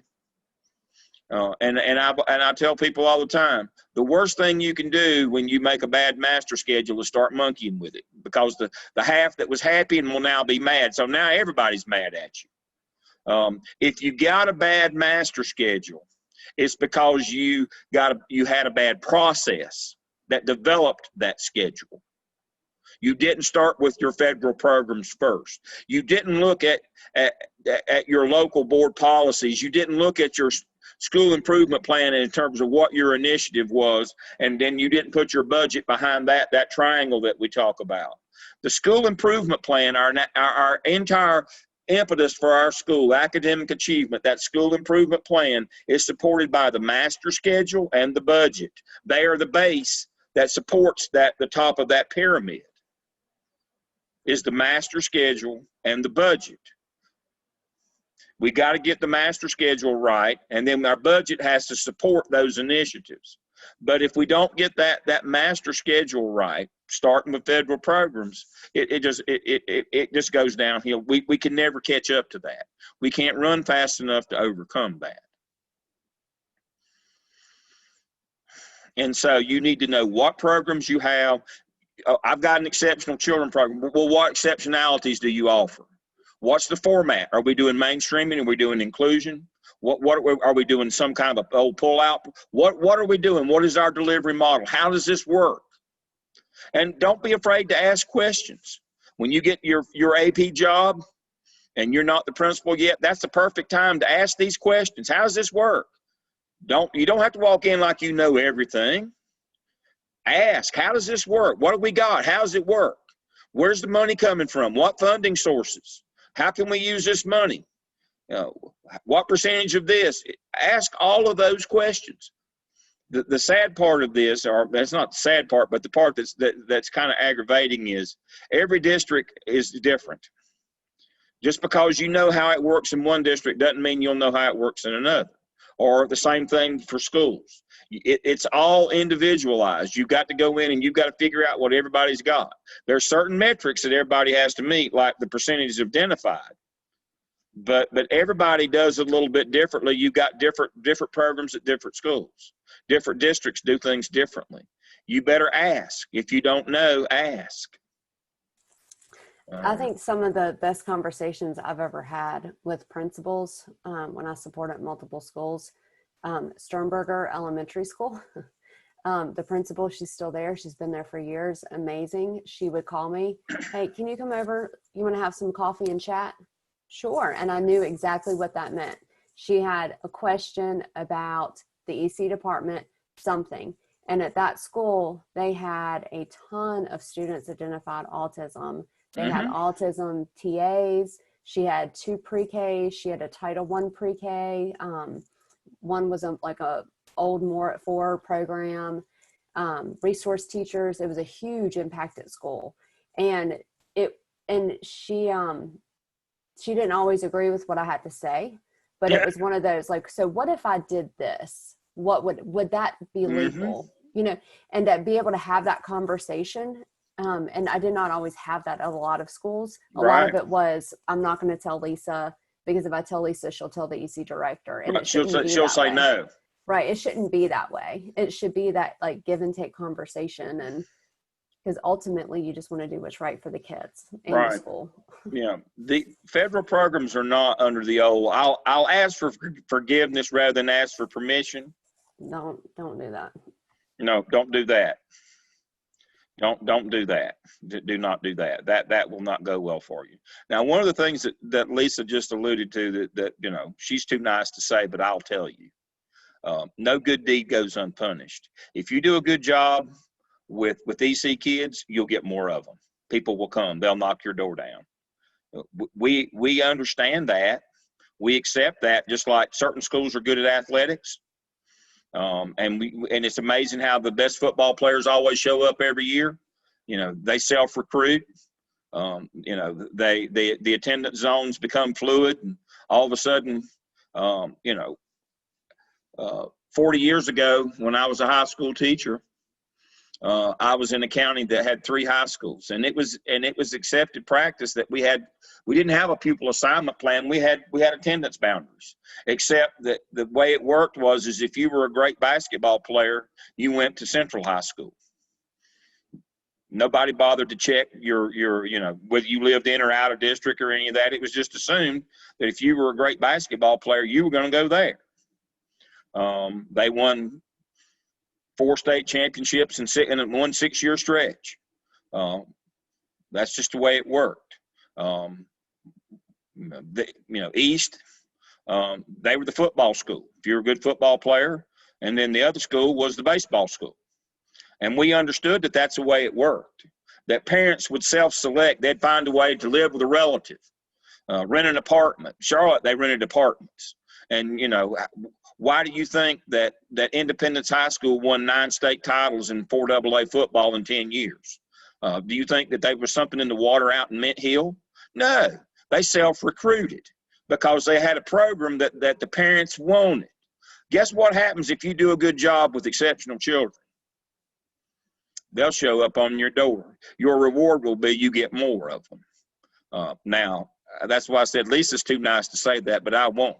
It's almost like you get punished. The better you do, the more you'll get punished, the more of those you'll get. I told you that I had had the largest, when I was a junior high principal in Charlotte, I had the largest ESL department in the state, not only in Charlotte, but in the state. You want to know why? Because I had Dr. Joe Riggs. That's who I want to be when I grow up. He was the nicest man I've ever met, confident. He ran our ESL department, and everybody loved him. And he could handle no matter what you threw at him. We had all the Hmong refugees that came out after the Vietnam War. We had a big Hmong population. When the wall fell in '89 in Eastern Europe, the Berlin Wall fell. We got all those Eastern Europeans from the former Soviet satellites, Moldavia, Georgia, Ukraine. We got all of those. Joe Riggs, bring them on. We're good. And so guess what happened? No good deed goes unpunished. At one time, we had 400 students in our ESL program in a school of 1,100. Let me say that again. We had 400 ESL and 700 not. And it wasn't because it just happened to work that way with housing populations.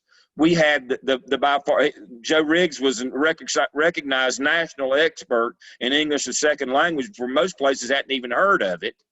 And we did such a great job, or his group, not me, they did such a great job with it that our program grew and grew and grew and grew. No good deed goes unpunished. You've got to understand that working with federal programs. The better job you'll do, the more you'll get to do your job, the more students you'll get. And so I said that to say this is the part where that Lisa won't tell you. Some of those principals that she was talking about, they intentionally didn't do a good job because they knew parents would go elsewhere. They intentionally didn't serve students as well as they could have because they didn't want to encourage them to stay. If I don't serve this kid, they'll go somewhere else. They'll find a place that serves them better. Don't be that person. Just don't be that person. You run the risk of getting fired and having to pay money back because you're using the money incorrectly and not meeting the needs. Do the right thing, and sometimes you get punished for doing the right thing, but you always know that you did the right thing. But you will, if you do a good job, you'll get more. Go ahead, Lisa.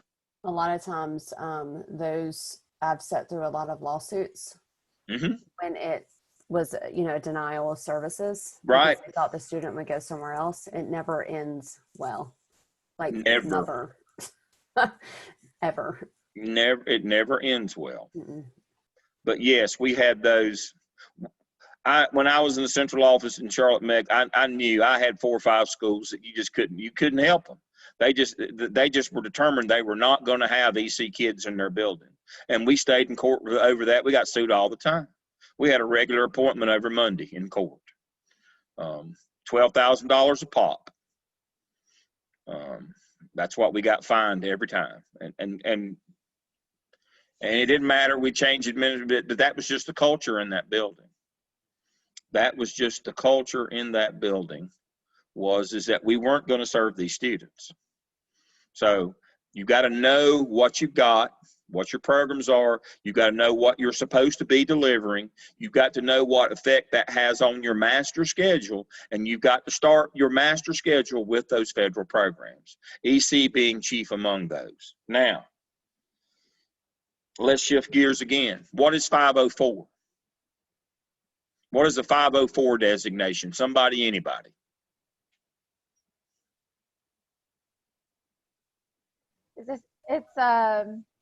I'm not going to explain it correctly, but it's like a temporary disability, or it can be. Is that correct? It can come and go. Yeah, it can. But it's a disability. It's a disability that's not explained through EC, so they cannot be identified EC and 504 at the same time. So it's a medical impairment that they need like modifications on testing or there you go, something like that. So my daughter has anxiety, so we had to get her an IEP last year. Yeah. So 504 kids, it's something medical. Generally, it's ADHD versus ADD.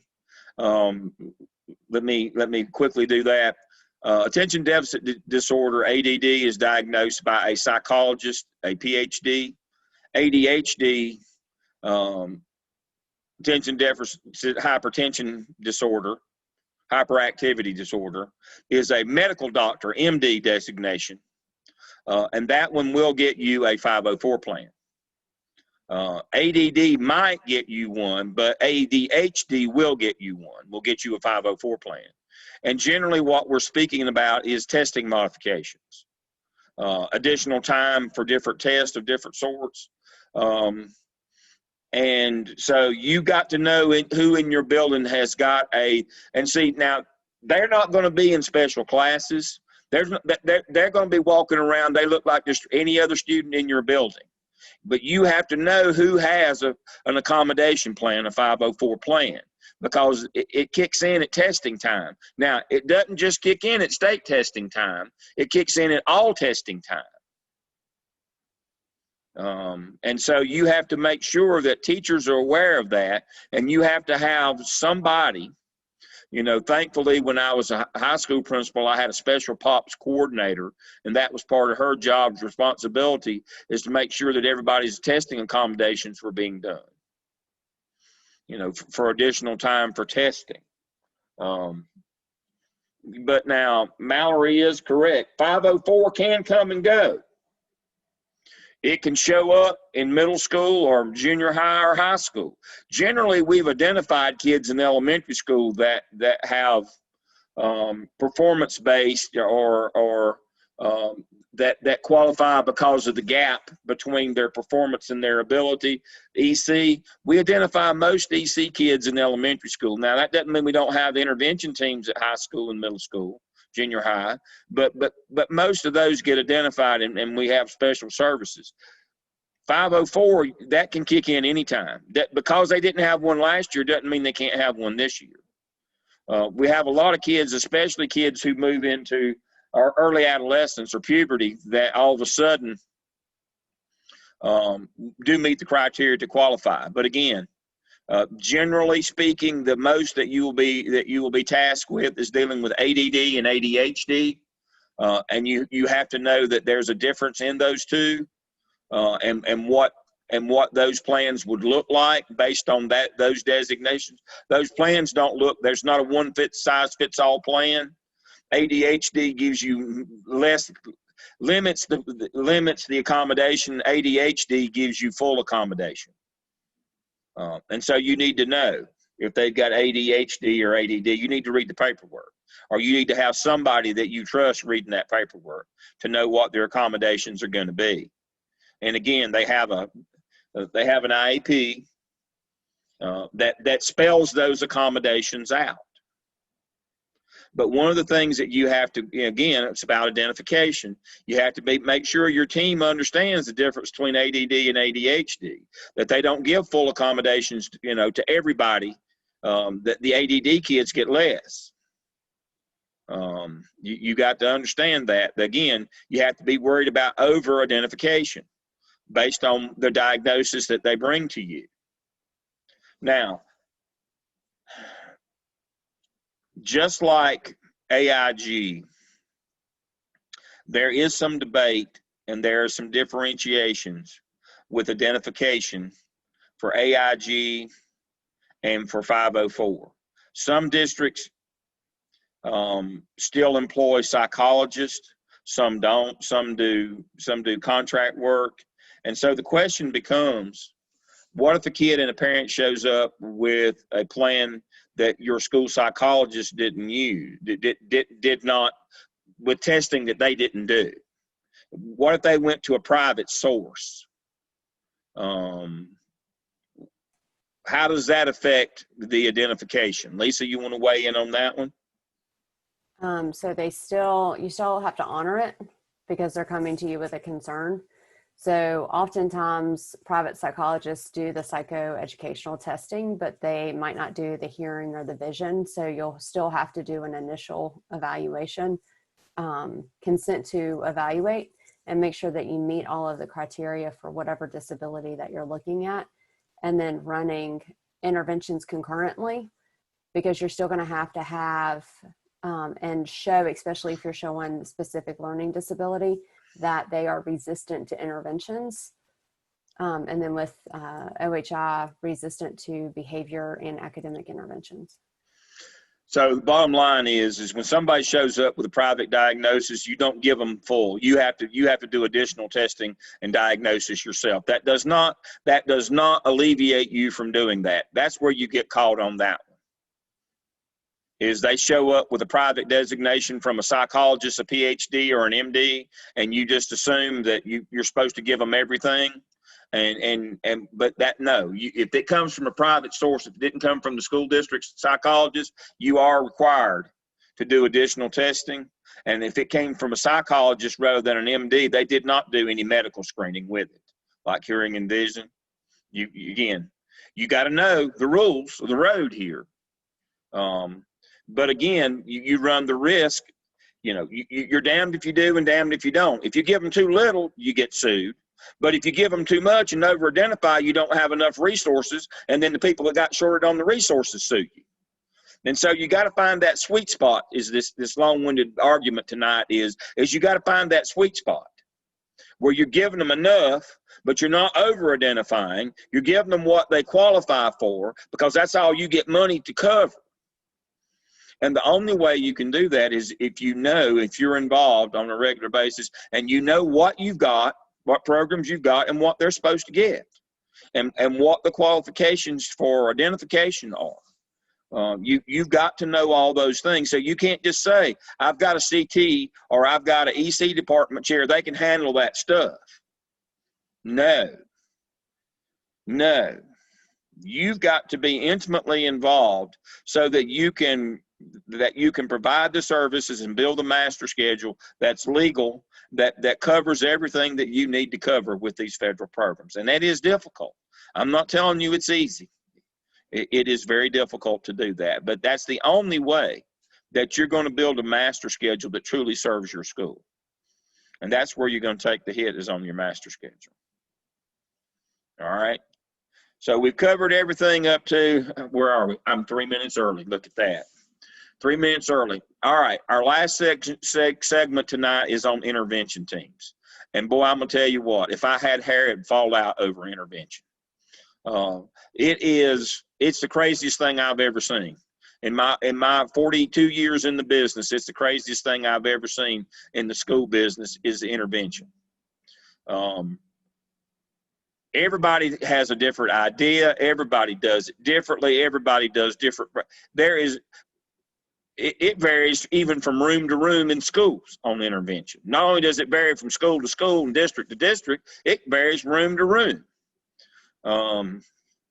And it's like trying to herd cats. And the reason why is because principals don't want to grab hold of it and can take control of that system. They want somebody else to do it. But there is nobody else.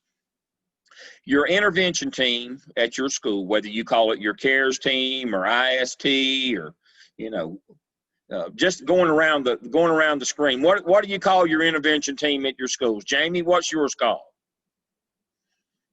I think they call it like the student intervention team. I mean, it's all right. we're having RTI or MTS, that kind of thing. So MTSS is the system, and RTI is a canned product of scripted lessons that go inside of it in a bigger issue of MTSS. But intervention is your overall umbrella. Kevin, what's the intervention at your school?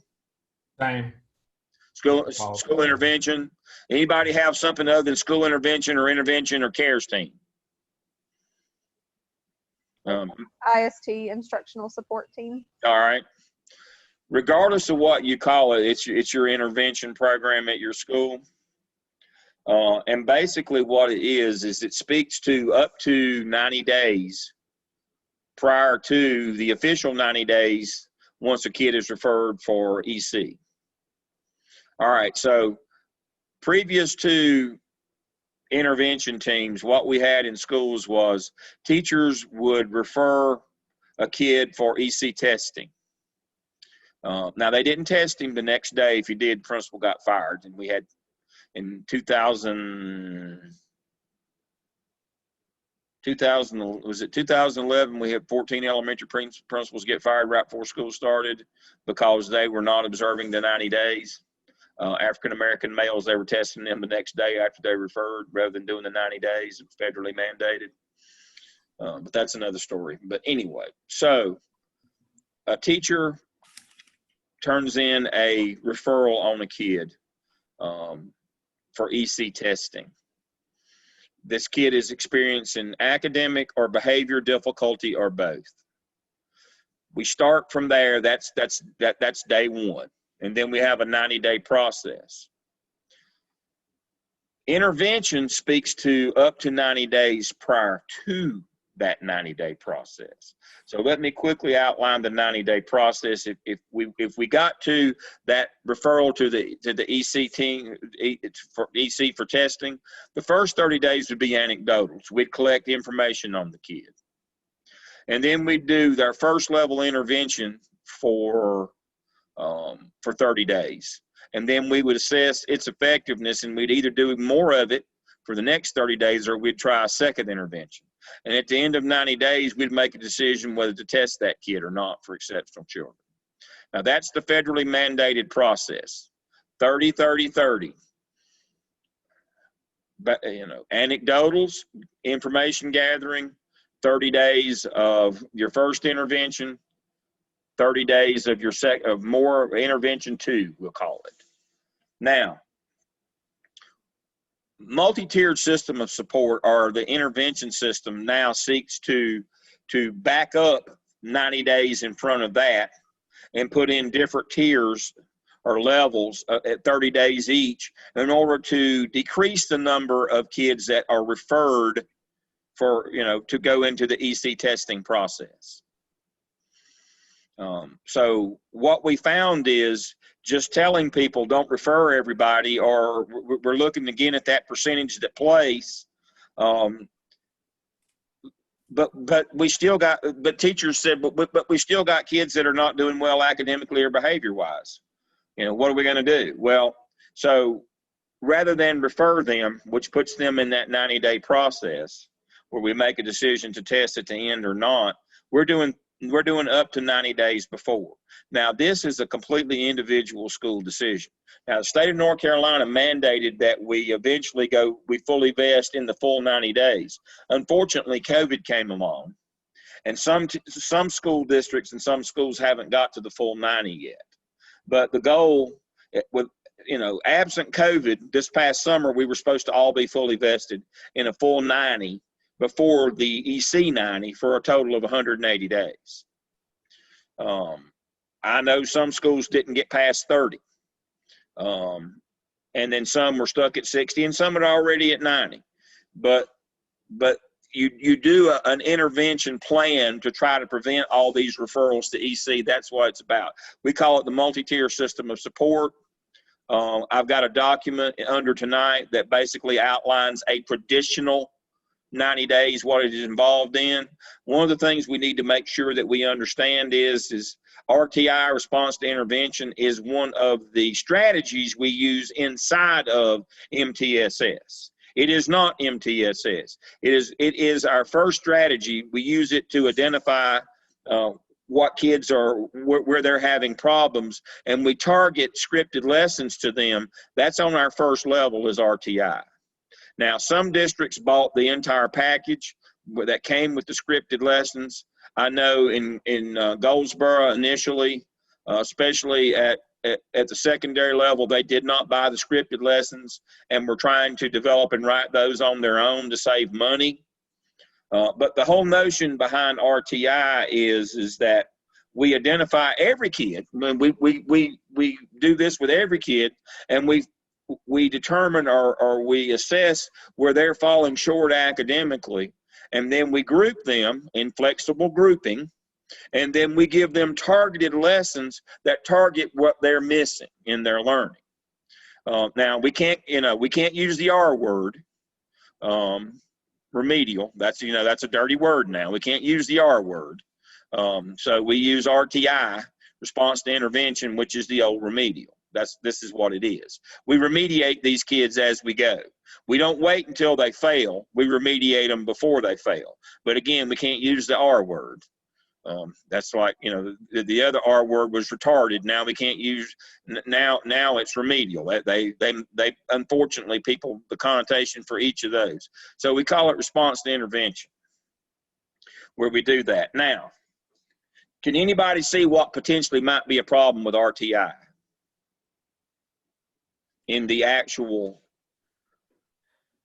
operational piece of RTI? Our theme tonight is you got to know what you're supposed to be given. You got to get out in the rooms and see. So my story for tonight is Cornelius Elementary School. And I can tell this story because the principal that was there at the time, he's no longer there. Unfortunately, he was a protege of mine. I hired him as a teacher. He worked his way up, became principal of my neighborhood school where I live. And so he became principal at Cornelius Elementary. They put RTI in. Charlotte Mecklenburg was way ahead of the curve. This was before MTSS even came in. They used it to try to improve their reading scores. He was there for 3 years, and his reading scores were 80, 80, and 80 for 3 years. And so he called me up and said, Doc, can you come up here and help me do an audit and see what's wrong? I've got an RTI program. We've had it for 3 years, and our test scores have been exactly the same. We've not moved at all. And I said, well, you do understand in a T-test, before and after, you know, pre-test, post-test, treatment in the middle, that if you don't get any movement, there was no treatment. He said, no, but we got an RTI program. You know, we're doing RTI. I said, well, that remains to be seen. And so I went and did an audit and looked at all of his scores and looked at everything. And so I was in the office of his RTI director. And I finally said, and she showed me all the materials and the scripted lessons and all those things. And I finally said to her, how often do you go out and monitor these scripted lessons? She said, oh, I don't do that. I don't have time. I've got too much paperwork to do. Uh-oh. And so what we found is when they would flexible group and some kids would get to go to PE, the teachers would just give the worksheets on their own and set and grade papers because they felt like they were being punished to have to do those scripted lessons. Their partners got to go out or, you know, take the kids, or they would go on planning or go to PE or go to some of their other specials, and they had to stay back and reteach the lesson again. And even if they did reteach the lesson again, they taught it the same way they did the last time. They just talked louder and waved their hands more, but did the same thing that they did the first time. What's the theory of insanity? Do the same thing over and over again and expect a different result? Well, that's Arger's double loop theory. Dr. Arger's from Harvard. See, I have Lamb's triple loop theory. Lamb's triple loop theory is we hire more people to do the same thing over and over again. That's the theory of stupidity. Well, that's what we'd done. We'd hired more people. You know, we brought in this program, spent this money, hired people to supervise, but we were doing the same thing. If they were reteaching lessons, they were teaching them the same way they taught them before, because they didn't want to. They felt being punished already, and they didn't want to have to learn a new lesson plan. So they just did their old lesson plan again. How effective was that? Pam, I see you shaking your head. Okay, so you know I'm an EC teacher, so when we get initials, we have to do interventions on, and technically the reg ed teachers are supposed to do it, but you know that doesn't happen. You know it falls back on us. Exactly. So we have to do at least 10 lessons and keep data and do graphs on it in order to see if they're qualifying through our interventions. And yeah, I mean, when a reg ed teacher, when I say, how are those interventions coming along? And they're like, now what exactly do you mean by that? Like, yeah. Okay. And why can't, and they're like, why can't you do that? But the special ed teacher is not supposed to be the one to perform those interventions. It's supposed to be the general education teacher that is who does correct. them and modifies the instruction to see if it, and what are they, I don't even know. We're supposed to start all that. All the teachers are supposed to start that this year. And we've been on late, whatever you call it. We've been teaching virtually. You know, they're not doing that. Of course they're not. That's why I said it was supposed to be fully vested by this fall. Right. But that got put on hold. But Pam is exactly right.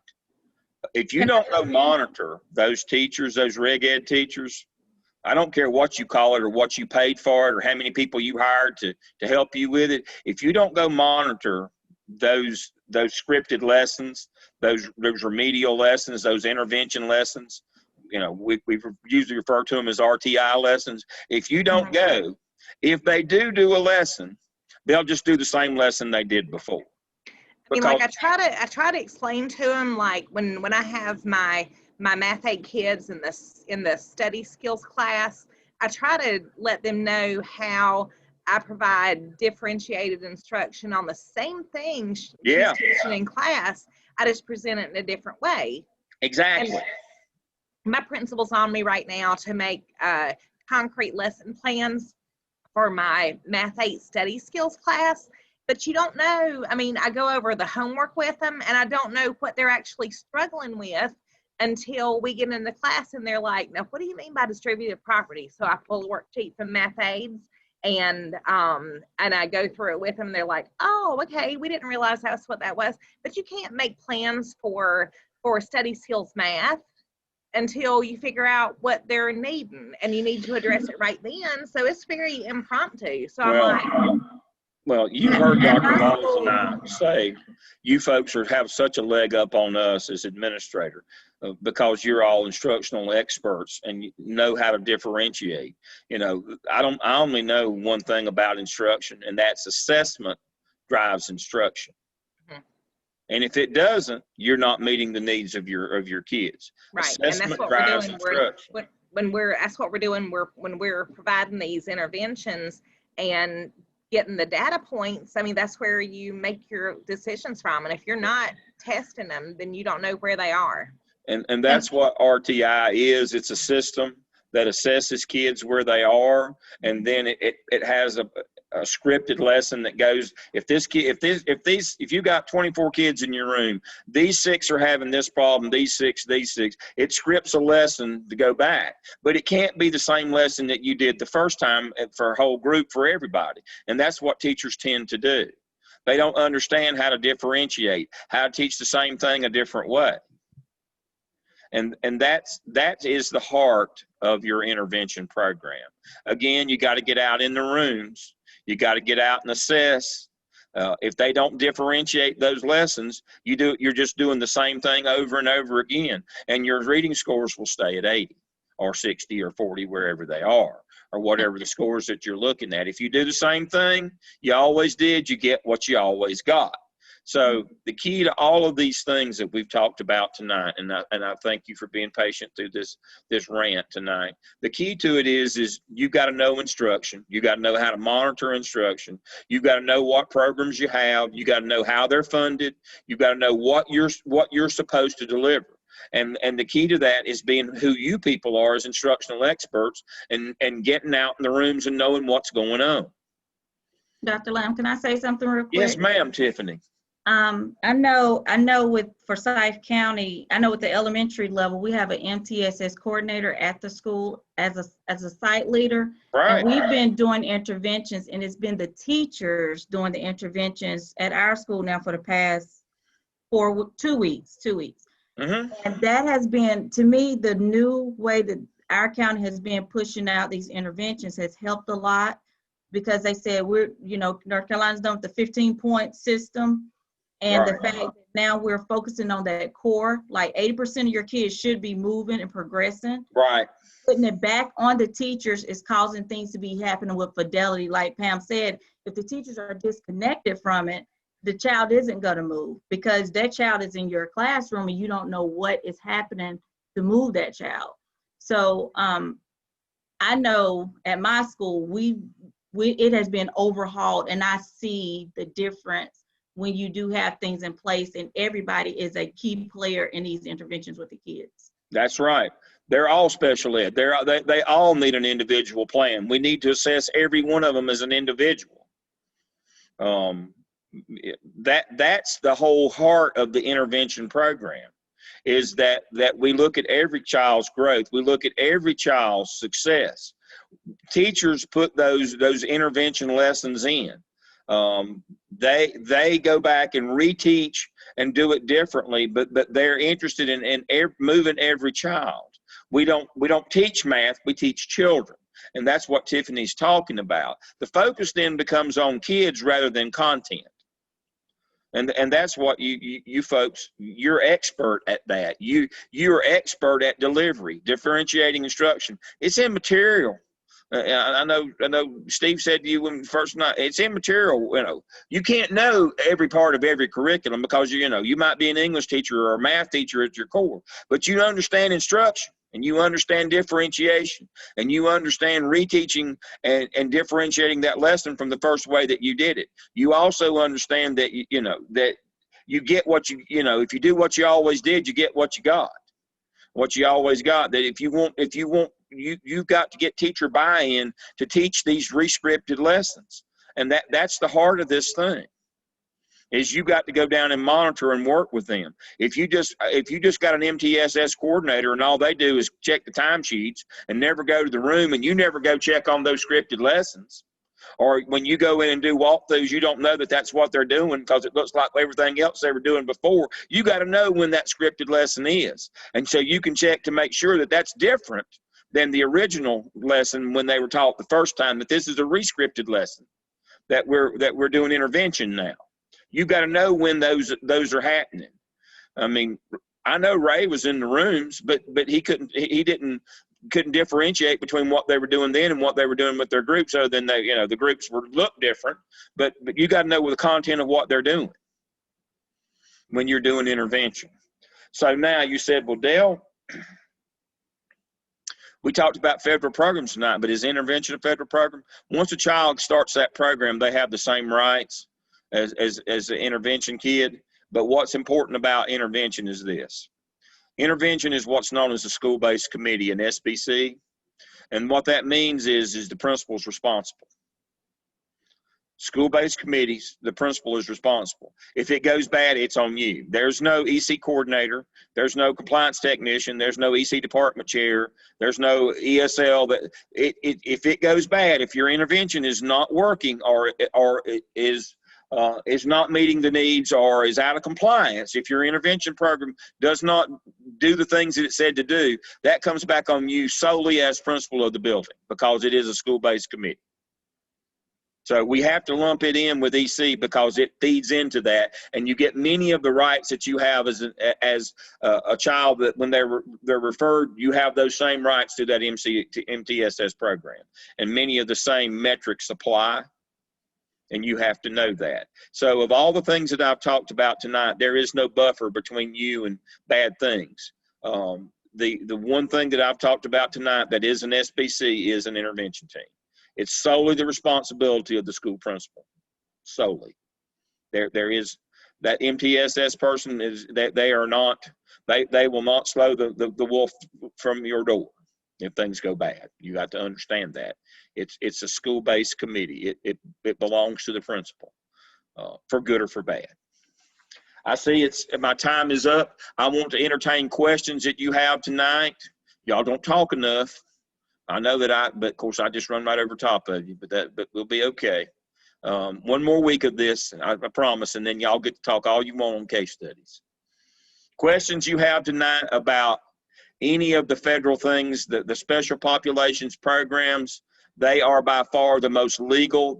There's the least amount of wiggle room. You will deal with this half of your time as a principal with these programs in some format. You got to know what you got and what you're supposed to be delivering. It's difficult. Now, I've got some manuals posted under our weekly tab under week 3. I've got some manuals, the parent manual that you give your parents for EC. I've got a lot of things in there that tell you what different programs deliver. It's not enough. You probably need to spend some time talking with your intervention chair. That was your weekly assignment, talking with your IEP, your person that does your IEPs, or your department chair, your CT, talking with your intervention person. What have we got and how do we deliver it? That's what you've got to know out of this for me right now. Questions you have for me? Dr. Lamb, yes. I don't have a question, but I would like to just say that I appreciate the talks, because a lot of this, the information that you're giving, I don't know it. And so it really clears a lot of things up for me when I'm able to hear it. And so I'm not sure if I speak for everybody, but I'll just speak for me. I don't say a lot because I'm trying to take it all in. Okay. Exactly. Because it's like the lights coming on. Yeah. It's like, oh, that's why they're doing this. Why don't they tell us this? Why don't normal teachers tell you this? Yeah. I mean, why don't they tell teachers this? Well, that's as we told you, our job is to pull the curtain back. We're not going to hold anything back. We're going to let you see it for good or for bad. And we have just as many people say, well, I don't ever want to do that. We're not, as Steve said, we've loved it. We love being principals, but now it's not for everybody. And when you pull this curtain back and you see what's behind it, that's all we want to do is you can make a decision. And thank you to Lisa tonight. Luckily, we always have an EC expert in our class about with what's going on that we always kind of bounce off of. And, we've had some really good ones in this program. We've had some really, like Lisa, that this is what they do. And they help us with these things. But yes, we're just trying to pull the curtain back to let you see the real deal. I'm not going to teach you theoretically what things are. You need to understand what's going on. And we're having frank conversations here. Yeah. Sometimes I tell you things that your principal won't, but you know, you don't have to work for me. You got to work for them. So they don't want to tell you these things. And that is a little problem from time to time. We have some principals that don't want to answer questions, but you need to know so you can make an informed decision. Is this how you want to spend the next phase of your life? I mean, this is a big decision, whether to get into school administration. It's not something we take lightly. It's not something that you should take lightly. I mean, Kevin has jumped into it now, and I'm sure he's as happy as a clam. But I'm sure he's our. I start Monday, so yeah. All these talks, I'm like, wonder can I get my old contract back? Exactly. But I'll guarantee you, even in his short time, he's already experienced things that, boy, I wish I'd known that before I took this job, or I'm going to have to get on that and learn that. I've realized how little I know about that. You know, so that's the notion is, you know, as we say, no crying in baseball. From the movie League of Their Own, one of my favorite movies with Gina Davis and Tom Hanks. No crying in baseball. Well, there's no crying in school administration. If you sign on, let's saddle up and go. No crying in school administration. So you better know before you make that leap. You better know what you're getting yourself into. And that's simply what we're trying to do here.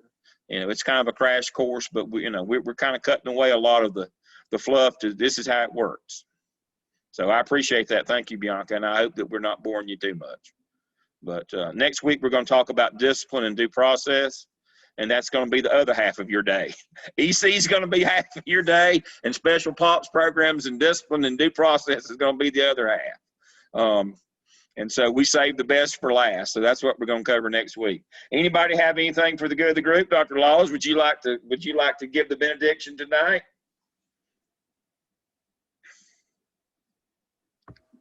I don't know if you told them that I'm battling a virus, but I do want them to know, not for sympathy, but this is day 9 and I can't lick it. But anyway, it's not COVID, or at least the tests haven't shown that. So anyway, that's why I'm just kind of in la-la land and my fever's breaking right now. I do want to say, Bianca, I appreciate what you said about Dale, but that is not true. Y'all were talking because he will absolutely talk over the top of you. And that is what I've experienced for the last 8 years. And that's why we all love him. But it's hard to believe a man can talk that much. But I do hope that it is informative for you. And as we keep saying, Dale wants you to be aware of things that will hit you as you are in administration. But we both loved it. We continue to love it. And the other thing is, I would remind you, is as he was talking to Kevin, you know, I didn't, when you go into a new job and well, you didn't tell me I was going to have to do this. Well, by golly, they didn't tell you any job that you've gone into that you'd have to do this. So when you became a new teacher, they didn't warn you about that. When you changed positions within a school, they didn't warn you about that. So that's just part of it. And you will do great. And yes. Next week, I look forward to discussing discipline as well. And I like the rest of you will try to get a word in every once in a while as Dale's on his rant. Not going to happen. And I hope that you have a great week, everybody, and take care of yourself. And we'll see you next week. All right. Good night, everybody. Thank you. Bye, y'all. See you next Bye-bye. week. Good night.